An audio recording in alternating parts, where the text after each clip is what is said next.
You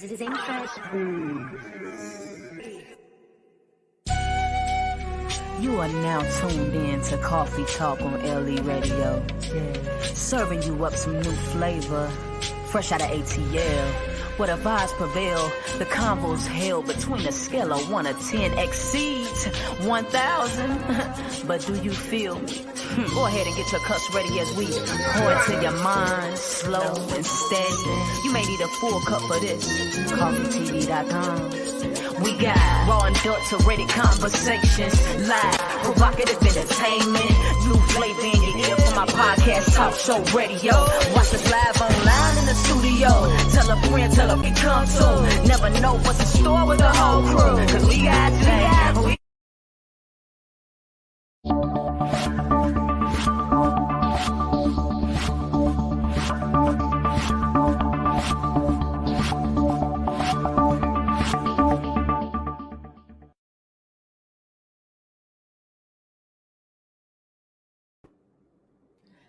Hello, good evening, everyone. This is your girl, Lady Poetry, here on Poetic Soul Artistry.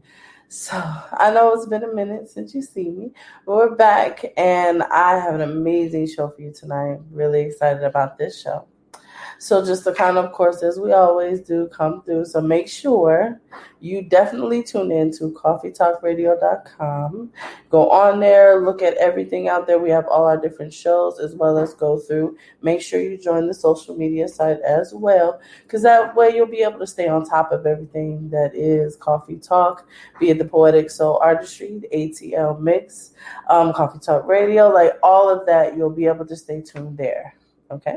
So just to kind of go through our schedule again. So on Thursdays, we have Coffee Talk Radio, and that is going to be me and Don coming to you in the evening just to kind of sit there, talk with you. We have different topics talking about everything from politics to relationship do's and don'ts, interview topics, all of those things. And then on Friday, you have us here, me, with the Poetic Soul Artistry, starting your evening off and then following up by ATL Mix, which are like 3 to 4 girls like on here just talking their shit, doing their thing. I love it. I love that show. So definitely make sure you stay tuned for that next Friday when they come back. And then on Saturday, the best way to kind of start your weekend is to go to the hood healer herself, the hood doctor. I love it. So Ami Brown's Random Acts of Healing.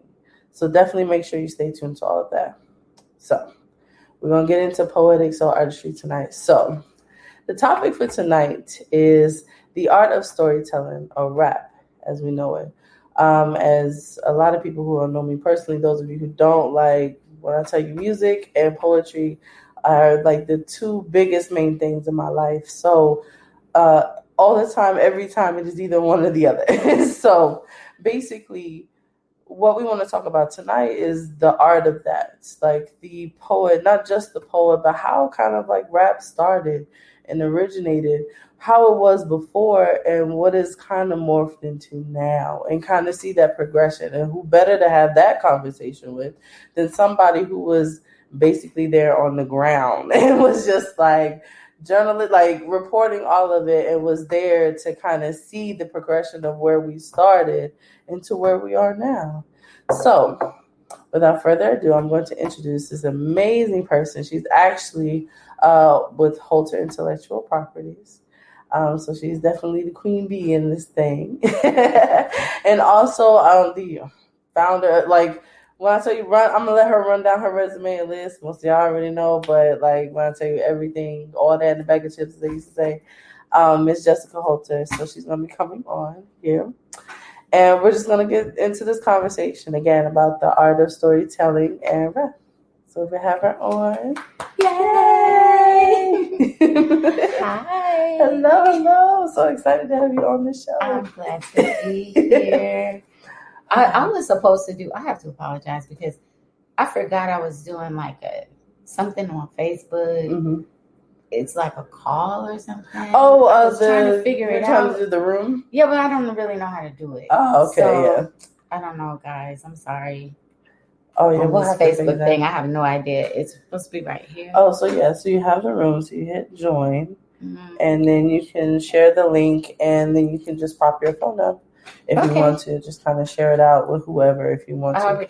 But it's already started, so the room is already started. So if you want to call different people to put them in the room or invite them in. Oh, okay, go through. Oh, guys, I'm sorry. I don't know what I'm doing. Go back. There you go. So join the room again. Okay. So now you're in the room now. So hit done. Done. Yeah, hit done. Okay, so we're on? Yeah. And we can turn it this way? Yeah, you can turn it. So should everybody I think I'm doing this right. Oh, no, that is not right. Please wait for your friends to join or call and let them know that you are here. So you can go ahead and make sure that they're in the breath. There you go. Okay. Here we are. Hey. Now back up. There. Yeah. Okay. Hi, Brittany. I'm so excited to have you. You guys are doing such a great job. I'm excited. You know, I've been watching and paying attention to the show as it's been progressing and everything, and I just think it's amazing. Thank you so much. Yeah, you guys are covering hot topics, even though you know YouTube blocked that one show. Yeah, they kind of got us. Yeah. But it's okay. It's okay. We're gonna be back. I'm gonna try to adjust this. No. Yes. I do not know what I'm doing. We'll have to make sure we have it queued up. I should have one of those things. You could go ahead and talk to me though. Yeah, so tonight's show, like we had discussed before, everybody, we're actually broadcasting from Myrtle Beach. So you'll see this lovely decor. It's not my house. This is not mine. We are in Myrtle Beach and kind of like enjoying the scenery, getting the creativity, creating content, talking about future projects and everything like that, which we will discuss a little later on in the show. But tonight, the topic that I wanted to do, or we kind of wanted to talk about, was about the art of storytelling, because poetry, there's a lot of storytelling. You are an amazing storyteller with all the books like Verbal Penetration and just everything. Your entire career is stories. So that, and then we got into rap as well, because I thought, and I was proven wrong today, that rap stood for rhythm and poetry, but that's actually not the case. No. So you kind of got to be older to really know this, to remember this, because I know things progress very quickly. People have short memories, especially now, because, like we're being trained to get information in like 15 seconds, 30 seconds, very short attention spans. So, but no, rap was something that men did. They used to spit their game or like rap to women. So rap was a form of almost poetic braggadocio. Okay. That was used by men in the urban communities. Yeah. And they say, let me rap at you or let me rap to you. And they would lay down their pedigree. Sometimes they really come with it. I got a good job. There's a good scene in Bessie Smith. I think it's the Bessie Smith story with Queen Latifah. Right. When the guy comes to her, he goes to her room and he's like, I got this job and that job and I make this amount of money, and hey, I'm trying to get an audition to be your man, right? Right, I remember that part. And that's rapping. That was what rapping was. So when the musical art form that included poetry came out, it also was kind of a toast to that era of, because it involves braggadocio. It involves putting your pedigree down, convincing someone that you have the skills that are required for whatever. Right. You see? And so a combination, of that, and then the poetry that comes naturally, for example, rhyming, how rhyming kind of gets to people. It makes it memorable. Right. So there was a time where Jesse Jackson ran for president. People might not, young people won't remember that. I remember Jesse. But he rhymed during his campaign. Right. And those rhymes made gave him a chance, you know, because people remember rhymes. That's how, it's one of the ways we teach our children, right, with rhymes. Yeah. It sticks in your mind. Right. So rap was something very much different before it became a musical art form. And, you know, we talked about what happened between rap and crack and women and men and the great divide that brought me to do the Punany Poets, because I really felt like with rap being what it was in the beginning, like a form of, you know, expressing yourself, especially to women, and for it to turn against us, for the words to become abrasive and abusive and misogynistic, it that combined with the fact that Eazy-E got AIDS caused me to create the Punany Poets. Right.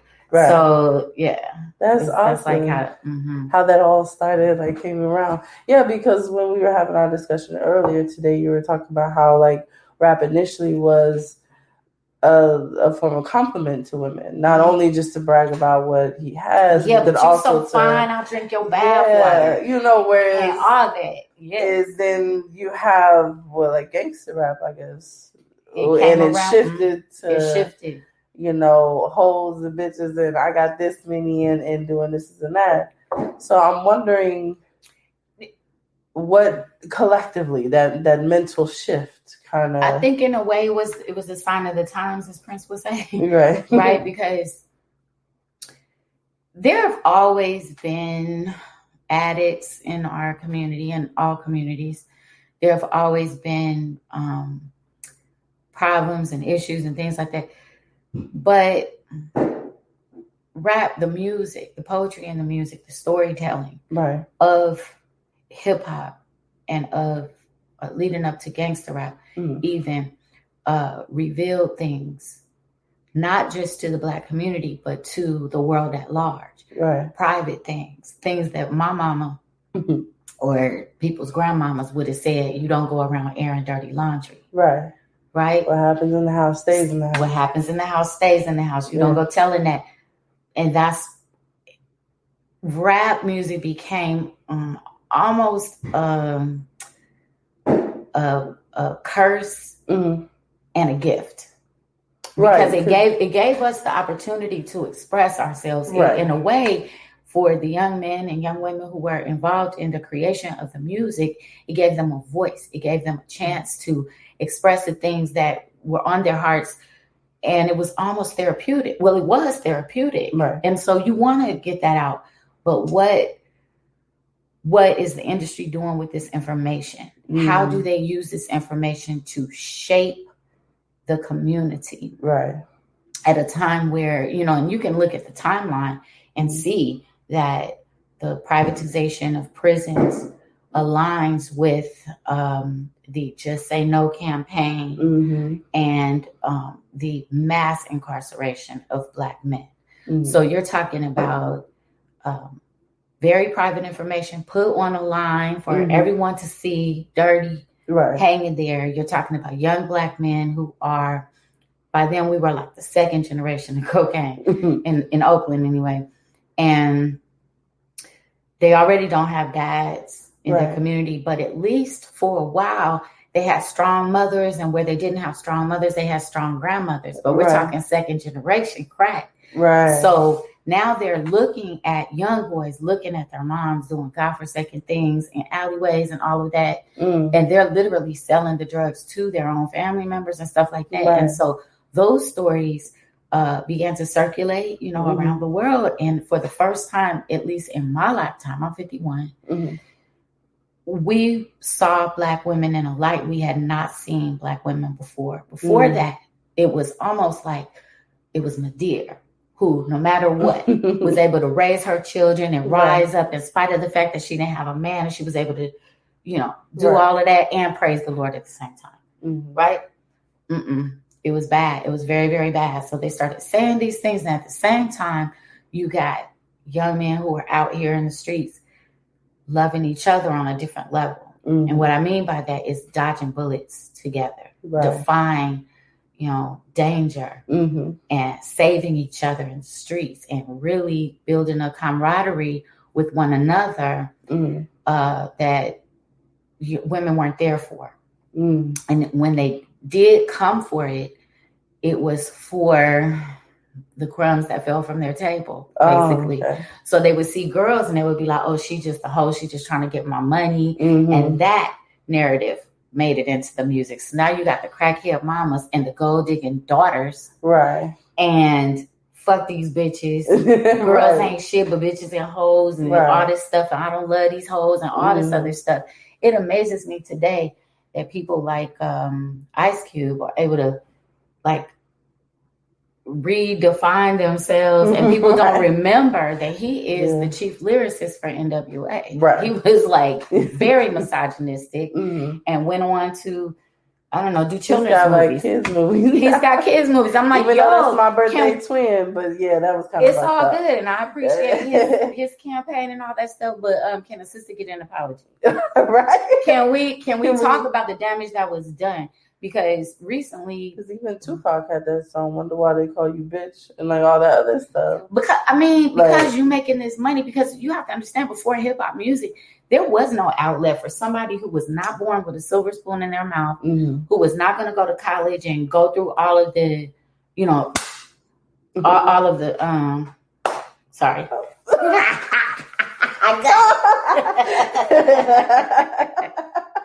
He was about to bug us all night. Yeah, he was. I was like, oh my God, where are you going? Sorry, we have the beach, y'all. So it's So there was no way, if you were just born fucked up, if your life was just like a challenge, it was going to be by the grace of God and hard work and by the support of your family and your community, right?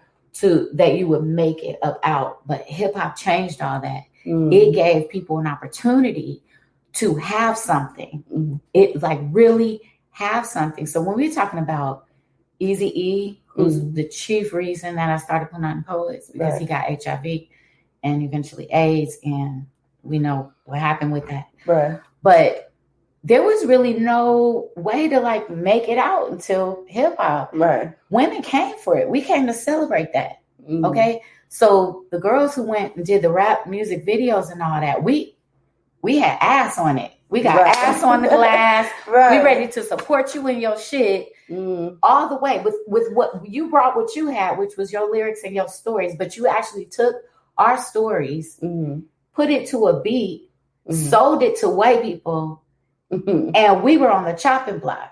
But it didn't matter. We were here to support you and what you were doing. And we want to be part of that too. And we're willing to put our titties, our ass, everything on a line to make your music videos pop. Because without females, rap music would have been like kind of a little, a challenge to like really sell to people without the woman. But what do? You turn around, call us bitches and hoes and act like you don't appreciate it at all. And like, nah. Yeah. Like, nah. Because around that time when we had, so we're talking about roughly late 80s, the 90s, and everything else so we're going to. So we've got, if we go back further, like at the end of the 70s and the 80s, we have the crack epidemic that comes through. Then the second generation, you have the 90s, you have the NWAs coming out, the Bad Boys, and everybody else coming through. I don't know why I just said Bad Boys, but like you have NWA coming out and all these artists. So as far as like the art of storytelling, I do agree. It's kind of like a double-edged sword because as somebody who's been through something, I want to express myself. But like you said, but at what cost? At what cost? At that expression, because like I'm selling this story that actually really happened to me, but it's being circulated to all of these kids in the suburbs that has no idea and concept of what life is like in my city and what I've had to go through. And then now all of a sudden, this has reshaped how the world looks at my community. It's almost like they assume that you're celebrating pain. We were talking about this earlier. There was an episode that I just caught recently on Blackish, where the mom is getting promoted to partner at the hospital. Right. And she's talking to her son's new girlfriend who is in school to be a psychologist. And she's telling her story. Oh, I had to survive this, I had to survive that, and, really just laying it on thick, Right. And no matter what strife I had to face, I just charged forward. And even though they called me Dr. Girl at the hospital, I just do my thing. And the young women, because these young people are woke on a whole nother level now. Right. So the young girl says, no, what you did is you learned how to accept abuse. You see? Right. Black people in America, we are used to turning a lemon into lemonade. It's what we do. Right. And rap is indicative of that. So, it's bad. You had to grow up in a house that was a crack house. It's bad. Right. You got molested your whole life, or your mama sold you to pay for addictions and stuff like that. It's very bad. But we didn't have the luxury of having counselors, psychologists, psychiatrists, right, or to even have the time to do self-examination, right, or to have anyone listen or care, really, right, or know even how to get those resources. In my school, if you weren't in the gifted and talented education program or something like that, so it had some light shining on you, you were lost in the shuffle. You had to have some type of gift or talent or something to set you apart from everybody else, to have a chance to find out where resources might be. Right. Yeah. And I'm from California too. So California, they don't really be fucking with Black people like that. Like, it's not like how people think. Yeah. It's that fake ass, like, it's racist, but it's the type of racism that it's like covert almost. It's nice nasty. My mom used to call it nice nasty. It's like, you're a credit to your race kind of thing. Right. Like, oh, you're so that's how it's backhanded. I think they use called backhanded compliments. They do stuff like that. Backhanded compliments. Yeah, backhanded compliments. So to circle back, so all of this was going on, and that's what kind of drove you or inspired you to create the Punany Poets and that group there. So what kind of brought that to your mind as far as doing that? Well, it was a series of stuff, because I saw a trend being set. I was a hip hop entertainment journalist at the time, so I'm interviewing people, right? And anybody who was covering hip hop music at the time can attest to what I'm about to say right now. People like Dream Hampton, and just there were a host of hip hop entertainment writers, also, that helped hip hop artists to get the recognition that they needed to get. And there were a host of magazines, music related magazines, and newspapers that were coming up at the same time. You had Rap Pages, Hypno, Roots, 4080. Up at the top, you had Vibe and The Source. It was a lot. Like, rap artists didn't just do it by themselves. It was a lot. Right. So as a hip hop entertainment journalist, I'm backstage. I can only imagine. I can't even tell you. Plus, I'm from Oakland. I got some friends who are in the music industry. I'll just say this: it was not unusual for like a security guard to just luck up on a blowjob just so a girl could get backstage, just to meet an entertainer. So it was a lot to come up against. As a young hip hop journalist, you got confronted with this all the time. You want to get this interview, what you gonna do for it, type of thing. It's like, man, you got me fucked up. Right. And you might say you're a journalist, but automatically, if you were a female, they assumed you were a groupie. Why are you here? Why did you choose to do this? If you were a real writer, why are you writing about us? Right.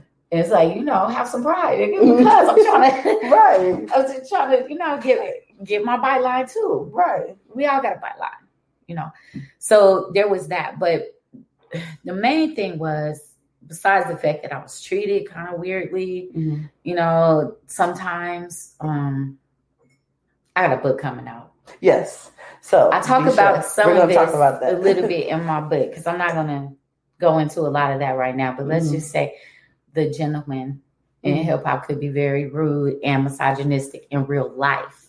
So it wasn't just lyrics on a sheet. On a music sheet. They were actually like that. They could be like that very much, because it's like your mama probably told you, like, if you don't want to be considered a hoe, don't wear the uniform. Right. If you don't want to be considered a hoe, don't talk like one, act like one. You got to carry yourself a certain way. Right. You know, it's old school philosophies, but it's real as fuck. It's real. It's just real. Which brings me a little bit to recent times, and we could go back to it if you want, but I just want to mention like that. Okay. Oh, we can't see the comments. Let me make sure I did the comments. Sorry, guys. We even got wrapped up in this conversation. Actually, before I jump to that, because I won't forget, but I'll just say Megan Thee Stallion. Put that right there. Okay. Because we're going to come back to that. But so what made me do Punany Poets specifically is Eazy-E, who I did not know, but who announced that he had AIDS and soon after died. I knew that he had several mothers for his children, several different ones. I knew that at the time it was 1995, I think, and Black women had become 23% of the newly diagnosed AIDS cases in that year. And I knew that before that, AIDS had been considered a gay white male disease. And I'm like, how the fuck did heterosexual women get this disease? But then I realized something. Men were being taken off the street as children, locked up in prisons where they became grown men in jail, and they experienced rape, consensual sex as well. And the one thing that all men definitely have in common is the prostate. So essentially, in case you don't know, men have like a clitoris, ladies, in their ass. Okay. Women don't have that. Even though in porn, they try to make it seem push like the agenda of anal sex. A woman might mentally enjoy anal sex, but guys actually have a little magic button in their butt. I'm like, okay, well, this is science. This is not gay in the traditional sense of, I was born this way and I'm just trying to be free. It wasn't that. Right. It was sexual gratification that once they got out of prison, they wanted to go back to their normal life, but they had been forever changed. It's like if a woman has an orgasm for the very first time. Yeah, she's forever. From getting like head, like actual perfect, like clitoral stimulation. She don't want it no other way. Yeah. And that's what was happening with men. And I knew that it was a touchy subject. And how was I going to address it? Right? So I borrowed the word punani, which I thought was the most beautiful word for vagina ever. I like that word. Borrowed that from the Jamaican culture. I borrowed the half-naked woman from the music videos. I wanted to speak in a language that was familiar to the people I wanted to talk to. Right. Because I want to have a conversation about what sex and sexual fulfillment looks like and how you can be as wild and free as you want to, but ladies, it's time to be safe because look at our numbers climbing. Today, in some communities, we are almost 70% of all of the newly HIV, the newly diagnosed cases in a given year will be mostly Black women, heterosexual Black women, sharing partners and just, how we do. Okay, y'all, I'm going through the change. So go ahead. So Future says hello. Then Levon says, y'all better speak on it. Brothers started the disrespect of Black women with the lyrics and now want to be mad when white people call us out our names. I've never been a hoe to survive in this world. I'm a Black queen no matter. And Levon also says we're sometimes our own worst enemy. Yes, indeed. And the thing is, there is a thin line. So now I want to jump forward because like all people really have to do to find out more about how hip hop was and how our relationship with our Black men changed is to go back in time, go back to the 70s and look at the lyrics. Look at the song lyrics from the 70s. Go back to the 60s. Go back to the 50s and you will see it changed. It just absolutely talk about changed. With the versus battle that just happened recently with the Isley Brothers and Earth, Wind, and Fire. they had spoke on it very heavily, that the music back then was very complimentary to women. Even with the Isley Brothers, all of their songs, some sexual suggestive, some not, it was always to praise the woman. It was never to put her down and it's to so be like, weird that it was always to exalt her. And so like the music back then was very, now, I mean, of course there was outliers that there may have been like a raunchy song here or there, but for the most part, it was always about like love and just Black woman, the female form, all of that. And then somewhere we're just like, oh, well, now hoes, bitches, and tricks, and you know what I'm saying? Oh, suck a nigga dick or something. Like, we got all of that now. Okay, so I'm a hoe. Why is that a bad thing? Why you don't respect a hoe? Jesus' best friend was a hoe. Right. Why? What's up with that? I was a great hoe when you were nutting. Right. I was perfect for you then, but then you get in what world is a dude who claims to have sold drugs, stolen cars, beat women, done all these things? In what world is a hoe bad for you? Right. In what world? Right, because in my favorite movie, The Mac, where she said in that scene when they're in the bed, she everything said, you got to know about pimping, you got to learn from me. That's so, it's like, hell yeah, right, that's my favorite movie, and that is like one of those main lines, because I'm like, and he kind of recognized it too, because this is a man who came from jail, absolutely, and was like wanting to get in the game, and she was like, you don't know nothing about Mac and everything.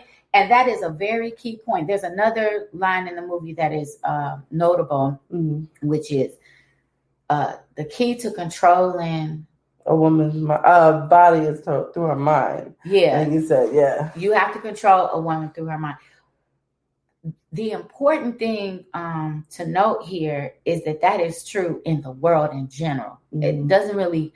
It's not limited to men and women. It's not limited to Black people. Right. But since we are talking about our people, right. I want to bring up one other hip hop artist who I love a lot. I have a lot of respect for, I should say, and I do not know him. Kanye West. People really came down on him for saying, don't slavery seem like it was a choice? Maybe he had some information that we did not know about. Maybe he didn't frame it right, or maybe he didn't choose the right venue in which to say it. But let me just suggest this.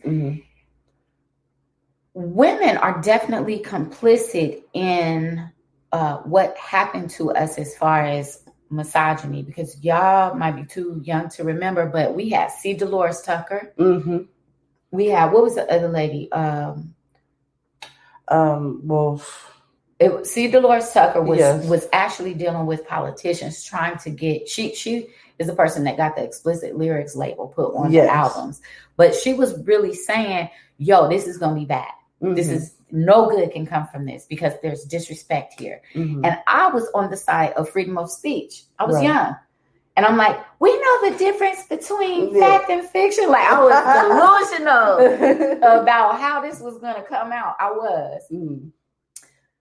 When the HIV thing, I didn't get nervous until HIV became an issue. And I was like, God damn, this is like an omen from God. It's like God saying, do not devalue your pussy. Or, sex can kill you. I'm like, sex can kill you? I love sex. Like, what? Like, it was so bad for me. I was just like, oh my God. But C. Dolores Tucker, and then there was, she wrote a book called, y'all check this out. It's on YouTube. You can find out about this lady. But the book was called Black Man's Guide to Understanding a Black Woman. And there was a line that she had in there, like, sometimes a Black woman needs an open-handed slap in the mouth. And people were mad. People were mad. But that wasn't the everything about her. But really, she was talking about coming back into being valuable, into valuing yourself and valuing womanhood, and how could you expect somebody to respect you if you didn't respect yourself, and really fundamental core values, trying to really push that. But she was Muslim, so it's a lot of Christians out here, whatever, who just Christianity, the way that it's kind of it kind of became was sort of like cabaret Monday through Saturday, say you sorry on Sunday, and then do the shit all over again. Right. No accountability whatsoever in contemporary Christianity. So, you know, that's an issue too. Moving forward, recently, and I had a conversation with a guy I also respect a lot, Michael M. Hotep, about, he was kind of upset about a performance on an award show. Oh, yeah. So, for Megan Thee Stallion and Cardi B, and they performed their song WAP together, and it was all over the news. A lot of people were talking about outlets because they simulated scissoring, and they were basically they didn't even touch pussy. They didn't, but I mean, they were just kind of like, "Oh, this can is." I say pussy? Yeah, you can. So they were simulating, certain sexual acts, and then of course the lyrics and all of that. So it was this. Oh my God, our children! Like, why are your kids up this late anyway? Watching an award show for a song that they can't even listen to the real version of. Okay, so they can't. And my thing was, well, they can't celebrate their vaginas, or at least they can't. Yeah, they can't celebrate their vaginas, but we can celebrate men in dresses. Like, what? Like, I'm not going for none of that shit. Like, fuck you. I'm not going for none of that shit. Like, we're already here. Megan Thee Stallion and them didn't invent this. Yeah, we're already here. Porn is like the number one thing that's looked at on the internet. We're not delusional about where we are as even a more society. so since the pandemic. I saw that report came out. Right, but at least these type of women, the women that they were representing in that video, are not the type of women to be sex trafficked. They're not, and that really means a lot to say I'm empowered. I use my vagina the way I want, when I want, give it to whom I want, take it back when I feel like it. I'm owning this right here. Right. It's not for sale. These are my lyrics, my song. It was fine for men when they were singing the songs and we were the dancers in the background. Right. Cue the tip drill video with Nelly and the famous credit card through the ass cheeks. It's just crazy. Besides the fact that they're dancing and performing and recording to a song that was beast back in the day, and the whole thing is some hoes in this house, and women didn't write it. Right. Men wrote it. I went back to look at some NWA lyrics. I can't even repeat that shit. I don't even have a Punani poem that is anywhere near as graphic as some of those. There is a song, I can't even remember who's on it. I don't even know who's on it, but there is a song where they literally kill a prostitute in their car. Or I don't even know if she's a prostitute. Yeah. It's not even a song. It's an interlude on an album. On an album.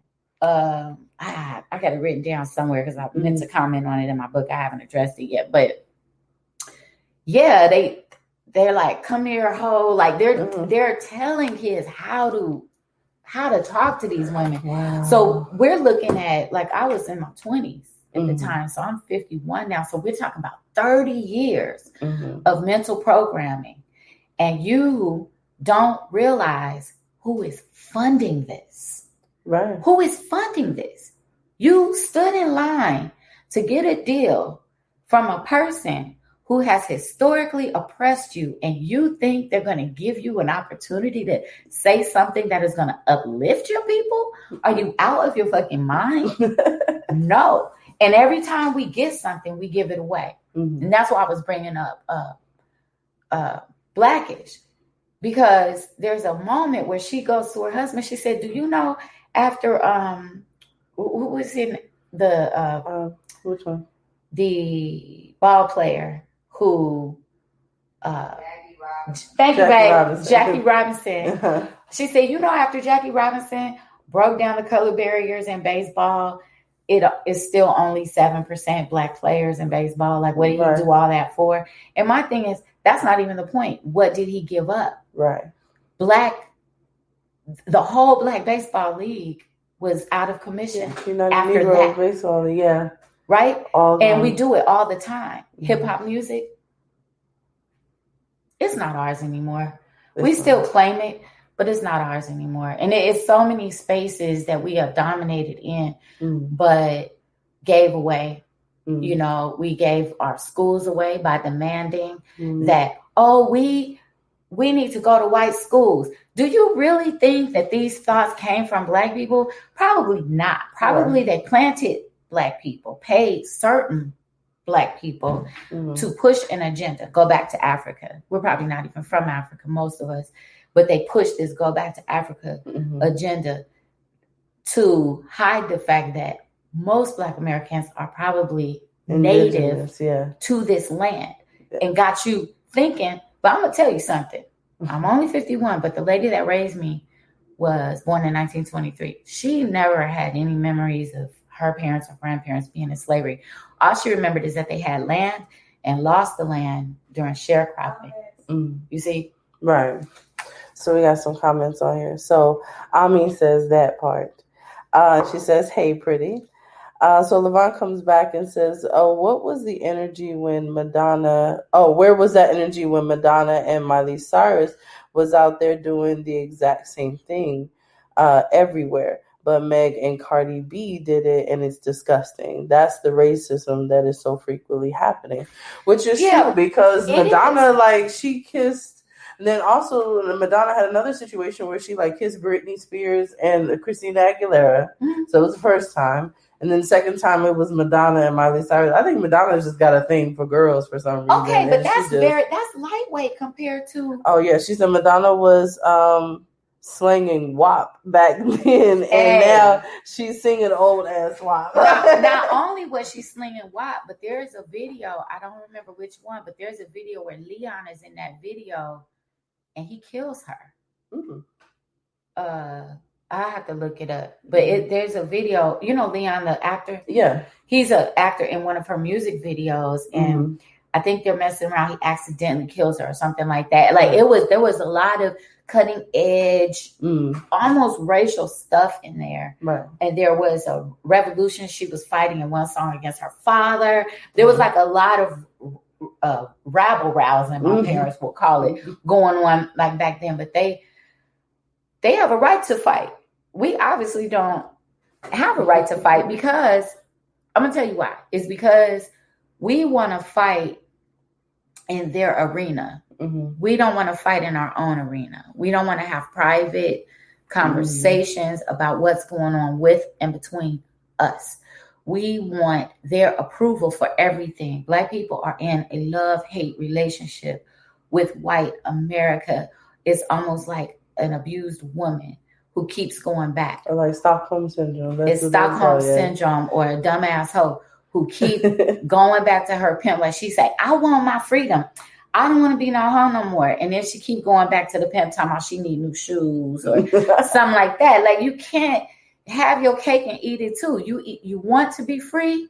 Be the fuck free. That means you have to also be responsible for yourself. You cannot take welfare.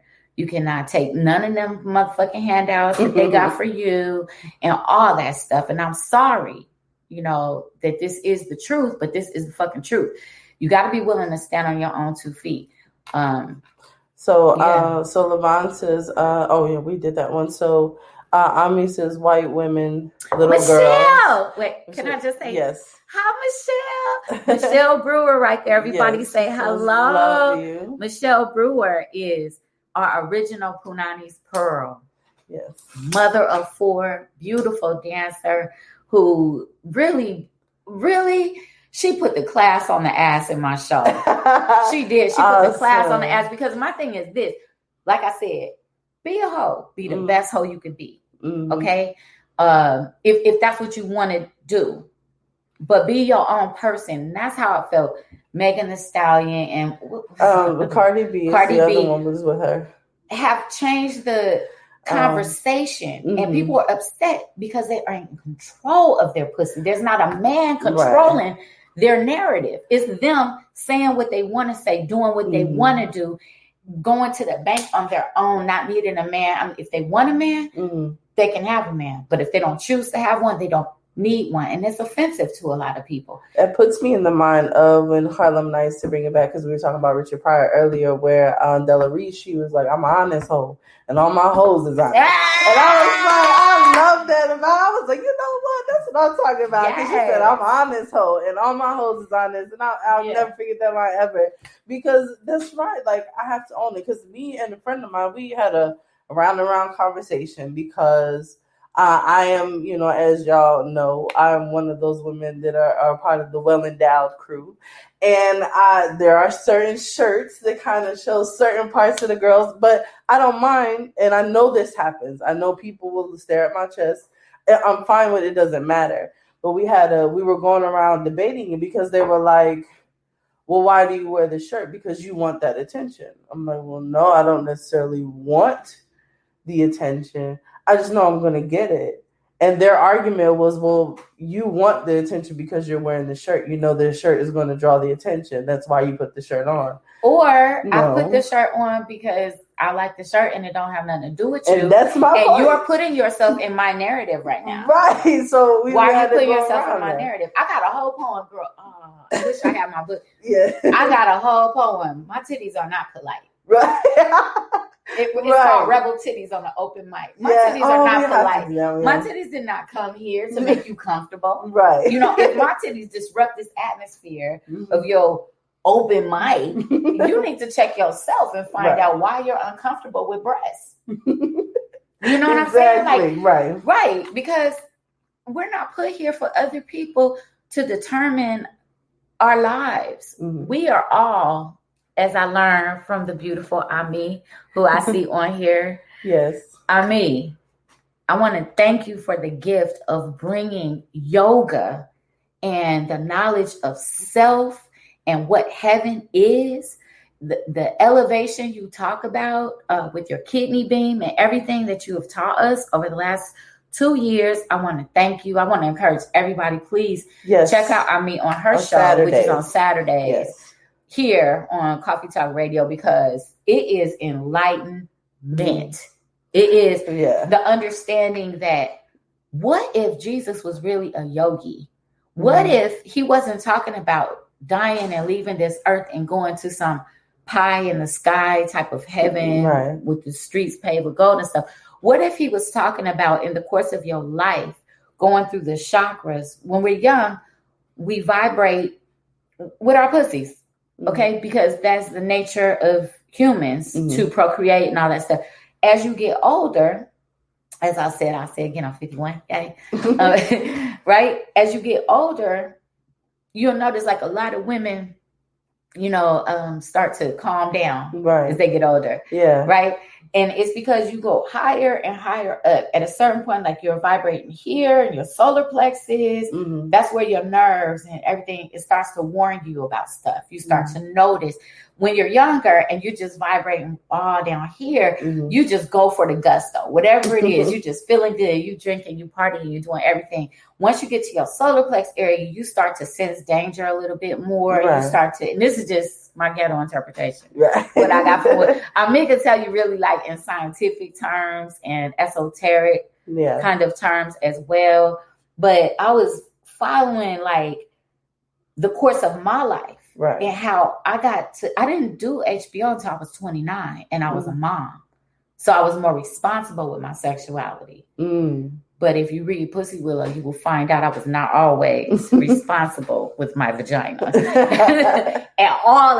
So I'm not at all standing on a soapbox telling y'all what y'all should and should not do.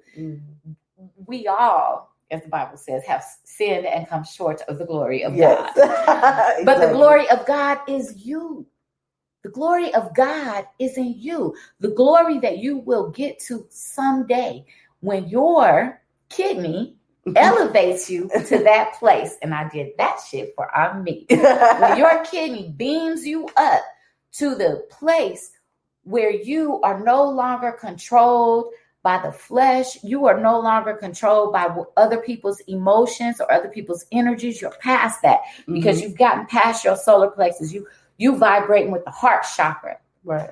At a certain point, you giving out love, you receiving love, you're rejecting evil, you pushing all the bad energy away. Right. And this happens like, I don't know, I'm 51. I haven't gotten here yet. As Ami was saying, like it takes a long time to get here to your crown chakra where you're really vibrating on a higher level. But what if Jesus was a yogi? because he wasn't supposed to be sexually active and all that stuff. Maybe he surpassed all that stuff and got to this place very early on in his teachings and wanted to spread that message that the temple is your body. And you can decide what is traded there. Right. Or if anything is traded there. Right. If anything is for sale in your courtyard. Right. In the courtyard of your temple. Right. Is there anything for sale? And what are you selling? You know? Right. So we had a couple of comments. I was trying to read them. So Jennifer Harris says, I've been a fan since I seen Punany Poets on Real Sex. I got so much to say about it, but I won't. You made me more comfortable in my sexuality. I'm 44. So Antonio L. Mueller says, Like a Prayer was the video when we were talking about. Thank you for that. So say, Like a Prayer. Yeah. Ask him to tell us what happened because I was a little rusty on that. Yeah. Okay. So yeah. So if you could respond what that was about. Trini T says hello. Ami says the music keeps us vibrating on a lower level, which is very true. And she also says he spent the time he was missing in India with the Black folks. That's what I thought. And then Mary Williams says, Amen. You're so right. So when you, to kind of bring it back full circle, it was a good tangent because I like that. So all of this, and then you were like, I need to get this message out because women, we are, you know what I'm saying? We're, you know, basically. Let me just interject here. I needed to get it out, but I knew we had to be delicate with the message. Right. We had to embrace the women who were sexually open and not push away the women who were completely Christian. It's a very delicate balance. Line. Even bringing on me, I was worried at first because I thought people might think we were on some old next level weird like spacey stuff and bringing Nikki Morgan. You know, maybe that was too over the top, and maybe, you know, but by balancing the women, like one thing Michelle will tell you, I miss you, honey. One thing Michelle will tell you is people watched her dance, watched her do the pearl trick. She the person that brought the pearl trick to the Punany Poets and got them, all the dancers are named Punany Pearl now because of her. But they would watch her do the dances, watch her tight body and her, what you call these? Oh, like her core, her abs. The abs and shit. Oh my God, because she do that shit upside down on the chair. It was beautiful. Then afterwards, I made a point of telling them, the mother of not one, not two, not three, but 4 children. Put your hands together for Michelle Brewer, Punany's Pearl. Right. And they will go fucking wild to know, oh my God, she did all this and she got 4 children. How did she even get her body to do snap back like that? Like that was something. So I say that to say, I tried to let the audience know every woman on this stage represents somebody in this room. This is a conversation that women are having by and between ourselves. If we have invited our husbands here, it is so they can get to know us better. Right. Okay. So this is not, we're not islands. We're all, as Ami will tell you, interconnected, like through our energetic force fields. This is why, ladies, when somebody walks into a room, and they got an attitude or something, you could feel it. Yeah. It's because it's an actual physical connection. I didn't really ever, understand it in scientific terms until I talked to Ami about it. I really learned a lot over 2 years. Then we had Nikki Morgan. It's the change, y'all. Get ready. Oh, George Graves says, hey, Jessica, and the whole, sorry, I don't know your name. That's okay. That's Brittany Lady Poetry. And it says, love the conversation. Antoine says, Jessica, my friend, it's just great to see you. And he said the video, Leon. Antoine! My prom date. Antoine was my prom date. It says Leon was falsely accused of killing Madonna in the video. And it says, yep. And then Ami says the vibration is strong. Let's talk about it. So about that. Yeah. So thank you. And then, anyway, for us, for Punany Poets, I was just like I said, hip hop entertainment journalist. I had been very deeply Christian. If anybody's familiar with my work, you will know I was like Antoine. I was called to preach when I was 12. Oh. My father molested me Mm. Then I was raped when I was 15. I talk about this stuff in my book. I don't talk about it in the show because nobody comes to Punany to get depressed. Right. But I was raped when I was 15, kind of like trapped in this apartment with this guy. Most women in Punany Project, most women probably in the world have experienced some form of abuse. But for our project, it tends to draw women who are working on some old thing. Like I said, right. When you pour, it's only so many things you can have access to, right? So we didn't have access to counseling, things like that. You use the power of your pen to save your life over and over and over again as a writer. Probably a musician too, through your music or whatever talents that you have. You know, you have to use what you have to get what you want. Right. And so I wanted Punany Project to save other people the way it saved me. Right. Because I spent years depressed and just self-defeatist, you know, just constantly doing things to, I don't know, like prove to myself that my life was fucked up. Right. What is that? Like, I'm trying to prove to myself my shit fucked up because what? And I'm making these choices though. Right. Like I'm making these choices, choosing to do things that I felt sorry about. Right. Because I felt a certain amount of comfort. It was almost a certain nostalgia. I loved. Oh, comments. Oh, so Jennifer Harris says I was so damn sexy. The visual, the inciting mental words. We as women need all of that, and you brought it to a deeper level. Ashley says she has some faces. Ami says it's 1 in 4 girls and 1 in 3 boys have been violated by an adult. And Tony says, still flyest prom pick ever. And Michelle Smith says, she says, I'm a witness.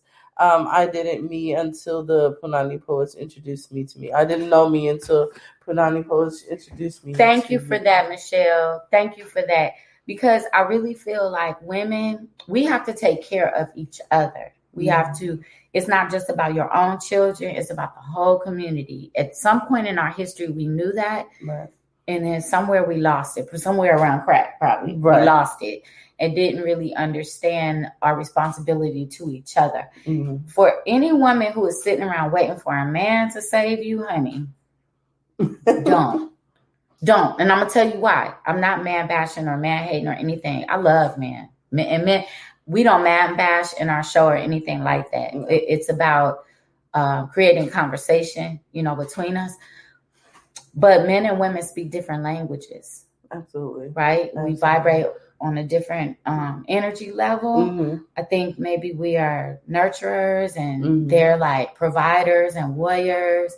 And a lot of the opportunity to be a warrior, especially for Black men, has been taken away. So what do they? And it's communication styles too. Women, we tend to communicate with our feelings. So we use those I feel, I think statements where, in my experience, men are kind of just like, I don't need feelings, I need facts. Tell me, just get right to it. Say what it is that you got to say. I don't need the extra fluff. I'm feeling just like you're a stud right now. I mean, I got a little, you know, but for real, like, and because I was talking to your feelings. I need facts. I like that. Like, because I was talking to a friend of mine and she, at work, she's dealing with some issues. There's a woman at her job that's fucking with her, but their boss is a man. And I was trying to tell her, I said, you can't go to that man and be like, well, she makes me feel like I'm this and she's doing this to me and this and da-da-da. You can't go to him like that because he's going to look at you and be like, well, I don't care. Do you think it's because they really don't feel it? I just don't think their brain is wired I mean, can they actually feel our pain? I just think maybe their brain is not wired to. She said, and we communicate with our art. And, and I'm half lesbian too. Top half. The top half. So I just feel like with just how they understand and process knowledge and information, it just, again, in my experience, I'm not going to say this is all men, they're very much fact-based. Like, I need meat and potatoes and stuff. Tell me exactly what it is that you need, what you want, and I will let you know whether I can do it. Whereas a woman is more so, well, I feel like this, or what about this? And it's very much a more of a fluid way of speaking. Mm-hmm. So I think that may be the reason why. I'm going to tell y'all a little story. We're talking about storytelling. Right, storytelling. All this really does come down to storytelling, because what stories have you been telling to yourself? What stories have you been telling to your children? Let's say you have children who are rude or disrespectful. Maybe they don't know you. Maybe they don't know what you've been through. Maybe you haven't told them the stories they need to hear. And don't be ashamed either, because fuck, this is the internet. Like, they know everything. They know stuff about stuff you might never know just because of the internet. So please just talk to your children, and that will help, especially your daughters. But the stories that my mama used to tell me were so like, Antoine, the stories my mama used to tell me, you met us on it. The stories were like parables from the Bible. It was like she was, and I do it to Dawn all the time. I mean, like, she was like, oh God. And then with another parable, I'm like, but my mama used to tell stories like, there was a guy who was on a train and slavery was over and he was headed up north and he was in an all white suit because he was so happy that he was free and he was about to live his whole new life. Right. And he on the train and he riding on the train and a white man come and reach over and get a little bed bug off his shoulder, little bed bug. And he said, man, what you doing? He said, oh, I just want to get the bed bug off your suit. He said, put it back.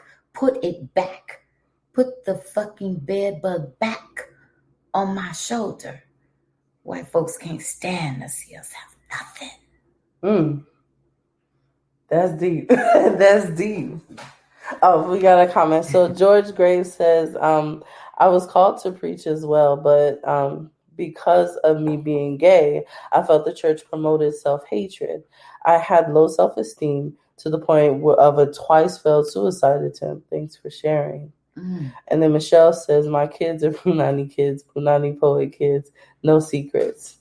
And then Ami says, ha ha ha, at the end of the story. That's deep, because like, it's real. White folks can't have nothing. White folks can't stand to see us have. Now give me my bed bugs back. Right. And this is the energy with which, at least in your 30s, you should be rolling with the energy of this is mine. I built this. This is my house, which is what I think Megan and I keep forgetting. Oh, Cardi B. Yeah. Cardi B and Megan were doing with that. This is my house. I built this house. And maybe I built it with my Punany, but it's my house. Yeah. You know, why is Punany only great when I'm servicing you with it? Why is Punany only great when I am submissive and you are on top? Right. We got a whole chapter in verbal penetration about woman on top positions, in case you're interested. Be sure and get that. Because definitely we have the shows coming up, so we're definitely going to be sharing that. But to bring it back to like Megan Thee Stallion, and Ashley says, she's like, can't even have a bed bug. That was deep. Right. Can't even have a bed bug. I think the attraction and allure for Megan Thee Stallion in particular, not to say that other female rappers are not doing this, but Megan Thee Stallion, if you listen to some of her lyrics, she is saying the same raunchy, give me head, fuck me, suck me, all of this that the men are saying, but it is from a woman's perspective. And she's basically saying, oh, well, nigga, you ain't shit, but this and that.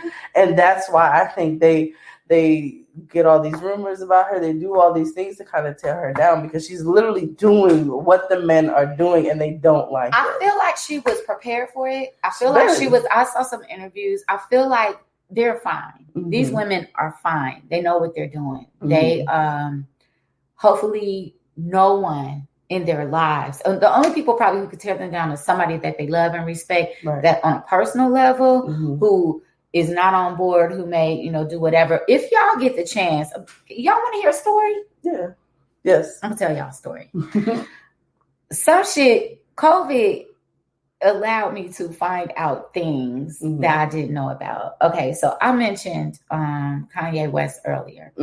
First, let's address the elephant in the room, which is his wife built her career off of sex tape. Come on now. Yeah. How quickly they forget. And it was a horrible sex tape. She didn't let us see her nipples. She gave the worst blowjob I have ever seen in my fucking life. Adina Howard, I got a chance to interview. It says Jennifer Harris says Adina Howard was the first to come out with the boys on the sexual freedom of women. Yes, definitely. I want to freak in the morning, freak in the evening, freak like me. I love Adina. I interviewed her. I'm hoping I could get her on your show. I would love Maybe to she'll remember me and we could get her on your show too. Definitely a phenomenon of the time. Definitely. Oh, I have better sex than that. Well, right. She's talking about on the tape.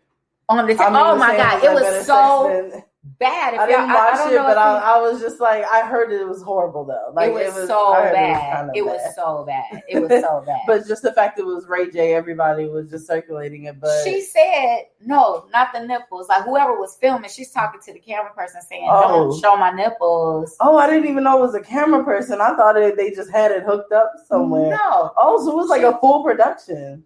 Yes. I didn't know that. This whole time I was today. I did yes. not know that. Oh, yeah. It was probably her mom. But hello. It was probably Kris Jenner who fucked. Hey, man. Don't quote me on that. Hey, YouTube, don't give me YouTube. Allegedly, all of that. Kris Jenner. We're not going to talk about all the pimping mamas out there, okay? No. Oakland got a whole case. Yeah. A whole case. Kris Jenner, you my girl. You know what I'm saying? Don't do that to me. But what is that? She said the one with Ray J. Oh my God. I was like, what the fuck? Yeah, she did. She didn't even have a fatty. Oh, she did have a fatty. Her vagina was definitely celebrity pussy. Okay. Like it was nice. But it was whack. It was not good. It was not sex, like hardcore sex or whatever. But anyway. Her husband, when he came out and said maybe slavery was a choice, you know, he took a lot of shit for that and he just kind of left it alone. And I don't know why he left it alone. Maybe he was advised to leave it alone. Probably. But COVID has definitely opened some eyes. And I would advise everyone to please check out I'm Just Here to Make You Think, Dan Calloway. He is a researcher who has made me a believer for real about how there has been a narrative created for us to believe. And I'm going to tell you why. I did not know anything about slavery until the movie Roots came out. It wasn't taught in school. It was not taught to me in school about slavery. When we saw Africans on TV, that we only saw them on Tarzan. When we saw Indians on TV, it was white men in makeup. Brown, yeah. Right? So we had an idea in our heads about what Indians look like based on what we saw on TV. Right. Television has programmed us to believe a lot of things. What you see in video, it really programs us a lot to believe a certain thing. And for people who do not read, that's why reading is fundamental. Absolutely. For people who do not read, they could tell you any fucking thing. You got to read it for yourself. It's an app now that'll read for you. Right. If you don't want to read. Right. It's audiobooks and everything. Kindle will get you some. Speaking of that, do you know Simon & Schuster has some white girl reading my novel? No, really? Yeah. They have a white woman reading my novel. I got a novel called The Punany Experience, The War Between Tops and Bottoms, that actually addresses the prostate thing, and it's very hot shit. You have to get it. Be sure to get it. But they got some girl, like, I was so offended because they didn't ask me to read it, and this is like literally what I do. Right. But anyway, I had to comment. Ashley says, I still haven't seen Roots. Movies like that make me angry towards white people. Ami said, let's talk about how was that Kanye bought 300 acres in Wyoming and is now getting that divorce. She said, oh my God, the blasphemy. And Tony says the one with the pen controls the narrative. That's why you've got to control your narrative. Absolutely. There is an African proverb that I heard that it says, until the lion has the pen, the hunter will always be the hero. Ooh. And I was like, damn, that's like deep. Like the lion to right is what I said. Like it says, and I was, it said learns. No, and not the pen. It says until the lion learns to speak. That's what it is. Oh, until the lion learns to speak, the hunter will always remain the hero. And I was like, God, still, like, so this is why the lions in our community need to be empowered with the authority, the ability, and the authority to speak the truth we want them to have. So look at this. Just look at it like this. Let's say there was some type of revolution to happen.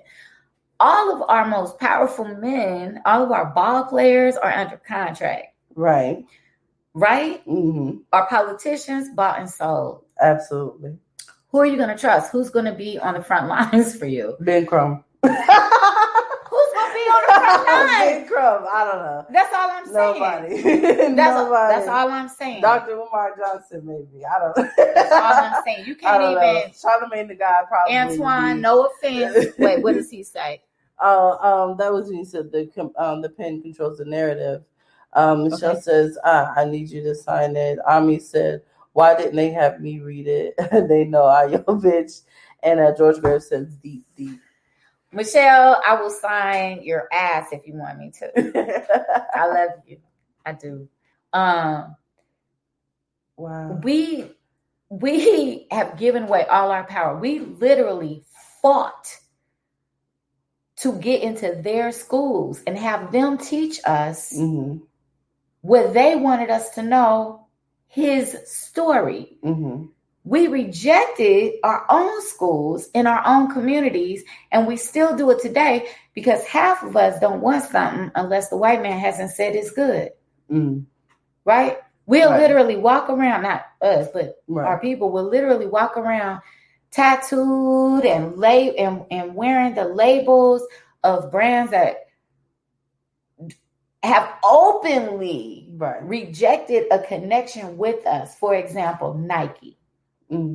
Recently, I don't know how they're getting away with this, but Nike brand is on a shoe that this little rapper, Lil Nas X, put out a shoe. It's got a devilment all over it. Antoine, I don't know if you know about this, but it's got the pentagram. It's got all this stuff. It's got human blood in the fucking shoe. It says Nike right on the front.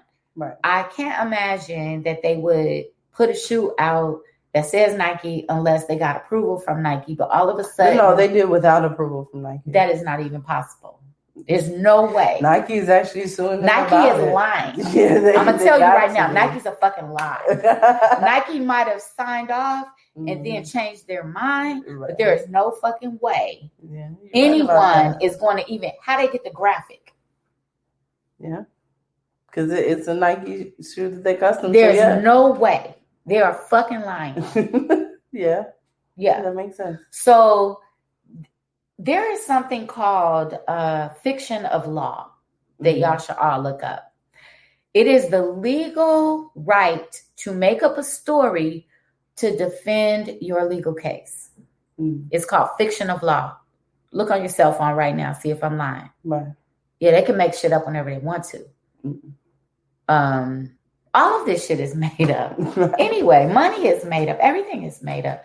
For anybody who has been on any personal searches, I recently got my DNA done, which is a whole different interview. But speaking of stories, if you go on Ancestry.com, you'll find actual historical stories told through a series of government documents.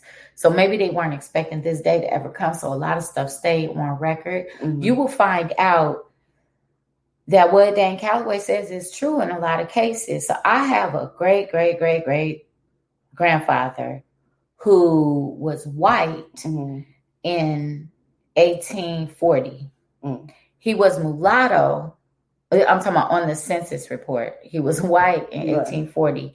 He was mulatto in 1850 and he was black in 1860. And once he figured everything out, he was white the rest of the time. Wow. Because he figured it out. He like, wait a minute. You know, maybe they started letting people say, but if you allow them to write down what they want to write, they're going to write what they want to write. You have to, as Antoine said, write your own story. He says. He said he's familiar with mask wearing. Fools need to get name branded. Then he says quite familiar with the Nas X. Ami says tell him. Hey Renee Nicole, she's Nike's a fucking lie. Yeah, see, Alani Renee, hey Alani. So we're definitely gonna talk about her too. Jennifer says we come from a different generation. These kids today are social media buffs. In my opinion, this generation is weak. Alani Renee Nicole says she's a princess.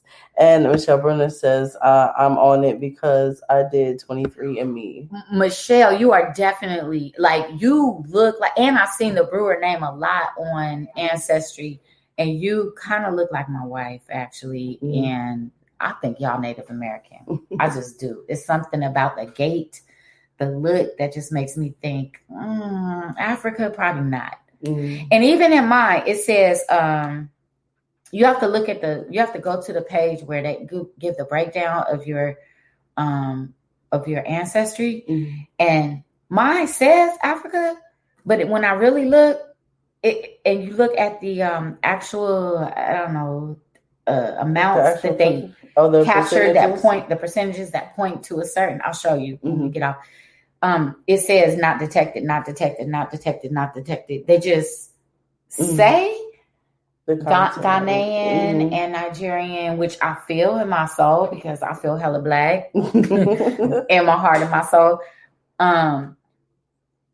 But some of it is fake. Some of it is just, there you go. Yeah, that right there. Look how they're demonizing black men at this point. You see that shit? Yeah. Put that up again, please. Let's evaluate this. Not to mention, they're putting them in dresses. In the video, if y'all haven't seen it, this young black man, beautiful black man, is sliding on a stripper pole from heaven into hell and does a lap dance on the devil. On the CGI Snaps devil. The devil's neck and puts on the crown of horns.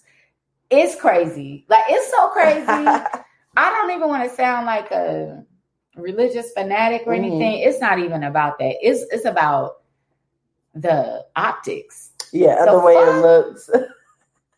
Well, I think he did that on purpose. So George Graves says, wow, just looked up fiction of law.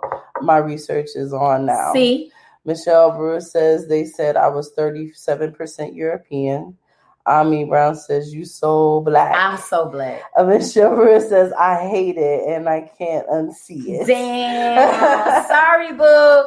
Because you know what? They did a lot of race mixing. So if you look at what's very interesting to me is they say Native Americans died of smallpox from poison blankets, whatever. 1924, they passed a law called the Racial Integrity Act. And under that law, it was basically the one drop law that they talk about. Under that law, it didn't matter how much black you had in you.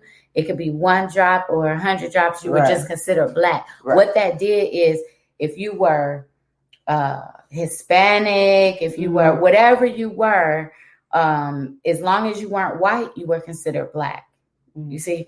And so by this, they were able to turn people who were actually native to this land, some of which were black people, most of which were people of color. Right. They were able to, first they called you colored. Right. Then they just kept changing it and changing it and changing it. And we got on board every time. Yeah, we want to be Negro. Yeah, we want to be black. We perpetuated this. We are always at the center of this conversation. So when I hear Kanye West say that, I understand. If you get a chance to check out Dane Calloway and I'm Just Here to Make You Think, I think his website is I'm Just Here to Make You Think.com, but he's on YouTube. If you get a chance to check him out, then you'll see where we at what moments in time we became complicit, and who was our leader at the time to guide us into that.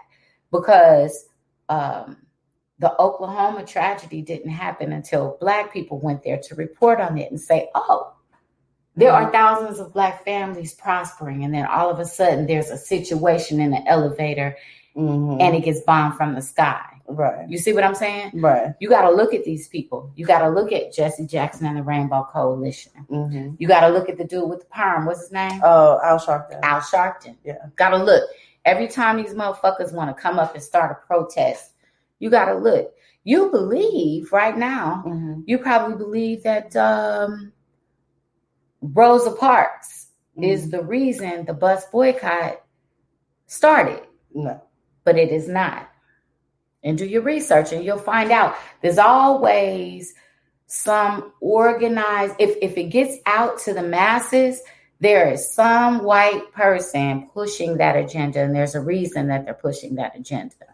So Kwame says Al Sharpton is a known informant. Yes, he is. And then he admitted says, it. It's also helped some of the native nations expel their descendants of Blacks from their nations and not to have any part of anything or profit from them. And calling yourself African American, sorry to cut you off, but calling yourself African American is almost admitting you don't belong here, that you came from some other country. You are literally giving up your birthright, even by using the term African American. We haven't gotten this far, in our understanding of what's happening right now. But I imagine in the next few years, hopefully, we're still around to see it. Right. The revolution for what it really is. And the revolution doesn't have to be televised. If it's in your heart, you'll understand. You can vote all day long. You can vote.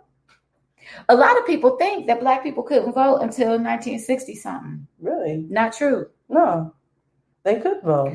Black men could vote. Yeah. Black men got intimidated into not voting. But Black men could vote before white women could vote. Did y'all know that? Yeah. Oh, yeah. Yeah. It's real.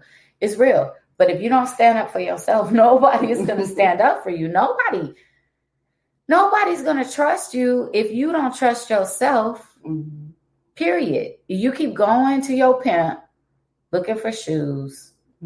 This is what it is. So, Ami says, to go back to the bus boycott, she said it was a 15-year-old pregnant teenager, and she was not a good face for the movement.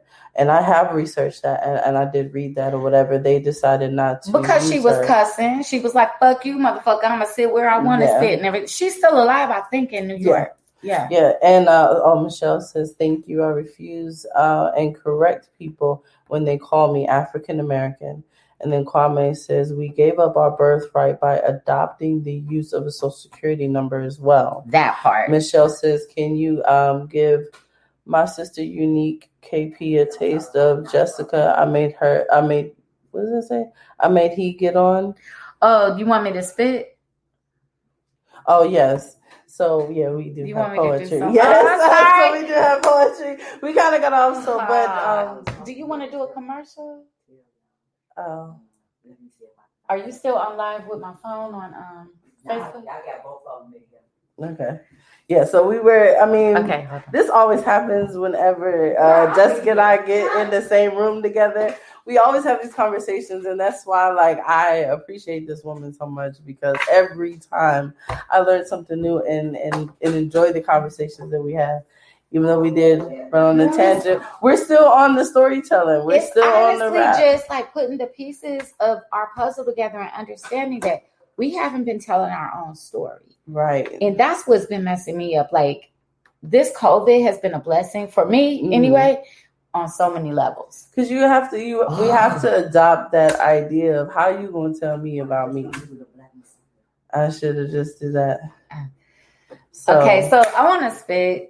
Yes, please. And it's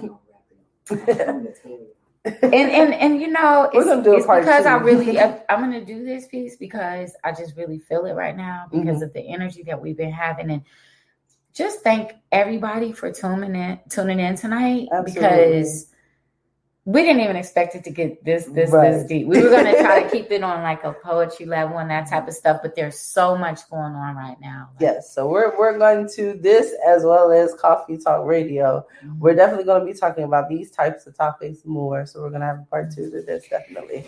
I want my mouth to speak nothing but praise when speaking of you, my beautiful Black Messiah. I want to be the key to the rusty cage that imprisons Black love. Use me. I want to love you as I love my own hands, with necessity, with appreciation, with respect. In the bedroom, in the boardroom, in the street, and at the table, give you respectable representation, expecting only truth of you and never fearing it. I want to be a queen who makes you proud too. One who makes you understand that making love to me is among your most noble deeds. In me, your seed is not wasted, but savored and manifested before it is measured and devoured, broken down and regenerated on my tongue and through my womb in the game of your school as historic files of your pedigree. I want to work out the kinks of my trying childhood socialization and inferior education with you. Share fantasies and dreams. Make plans to follow through, verbally arrest you before working the kinks back into our hair, lay down and cool in our sweat. I want to be the chant in your railroad song and go the distance of the track with you, like the Panthers insist, like Montgomery bus strikers persist in the taking of our destiny into our own hands. I want to be the revolution in your black fist. I want to be the revolution in your black fist. Yes. I love that piece so much. Like I said, every time I hear it, I get something new. So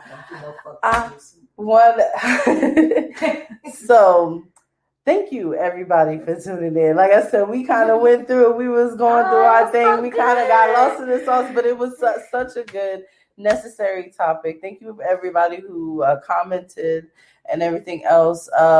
So Jessica, you do have a few things that are coming up, so we want to make sure that everybody tunes into the website. After a horrible deal that I did with Zane, I regret. I finally found a new agent, and I'm working on a publishing deal, and I have 2 books coming out. Yes. One is called Pussy Willow. Shouts to Wayne. Mm-hmm. Pussy Willow, which is part poetry, part tell-all, and a new novel called Bidwist. Yes, and I'm super excited about this novel because she told me a little bit about it. It's so exciting. I'm ready to read it.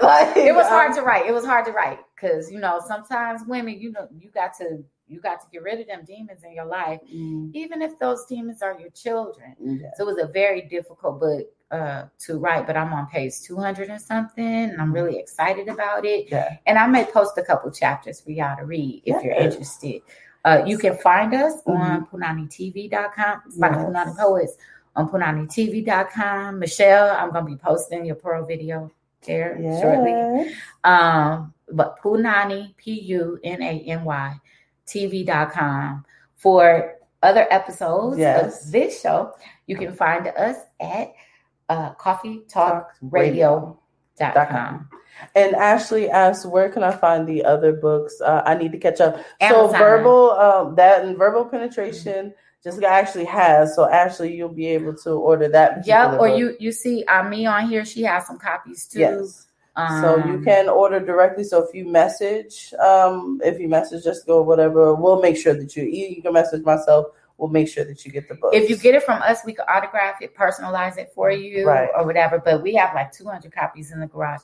Please help me sell the ones in my garage, just because I need to show Simon & Schuster that they're all gone. Right. They were out of stock officially years ago, and I find out that they're still keeping my book in the warehouse and selling it at full price on Amazon. So I was able to buy these books to make them available to y'all with the autograph and everything. So yes, you can find me personally at jessicaholter.com. Almost everything points to that store. It's a Right. Shopify store, but jessicaholter.com if you want personalized copies of Feral Penetration. Yes. And so the tour will be coming up too. So we have some dates. So definitely stay tuned for that. We'll make sure to put these on the shows for all the Punany Poet shows that'll be coming out. So stay tuned on that. And definitely we gotta meet Ami in the kidney vein. Yes, that is the next one. When I tell you, man, learn more about your temple, your body, your power. I got stronger because of you. I stepped into a different level of my power. I was a mouthpiece for a long time, but now I know I'm a whole body with energy force field that I have support from my whole team all running through me like I'm a fucking cannon. With big titties, like. So yes, Ami will definitely, the next time when Ami is around again, wherever we meet you, either in Atlanta or wherever, we're definitely gonna have. We were on the beach today thinking about you, Ami. Like you got to do something on the beach. So I don't know if they have. Ami's show is on Saturday morning, afternoon. So it's 12 noon Eastern Standard Time, 11 a.m. Central Standard Time. So it is in the morning on Saturdays. So you'll definitely be able to tune in. Like I said, it's an amazing way to start your weekend. We are being told to wrap up. So we are. Just one more thing. You want to tell them about your aunt? Oh, yeah. So, like my little thing. So my friend, she does the little nose cuffs. So you can't really see it, but it's actually an ankh shape. So it is on Etsy, and she's going to kill me because I don't remember it. But I will definitely make sure to put it in the comments so you guys can support everything else like that. So again, support Black business. Yes. Stop selling your whole soul. Don't sell your whole soul to the white folks. They're not going to do no good with it. I mean, we have great stars like Michael Jackson and Prince and stuff, and then they smear their names in the press and tear their legacies apart. Love yourself, support your community, depend on yourself. Depend on your own community. Stop selling yourself out. Yes. To your enemy. It's ridiculous. Was slavery a choice? I don't know, but it is right now. Right. I love y'all. Right. Thank you so much, everyone, again. We're going to head on out, and we will see you next Friday. So remember, Thursdays, it is the Coffee Talk Radio. Fridays is the Poetic Soul Artistry, as well as the ATL Mix. And Saturdays is always the Kidney Bean with Miss Ami Brown. So definitely stay tuned, and be sure to check everything out. Bye. That was such awesome show. That was so good. We got to do it more often. Yes, we definitely. I'm only going to come on here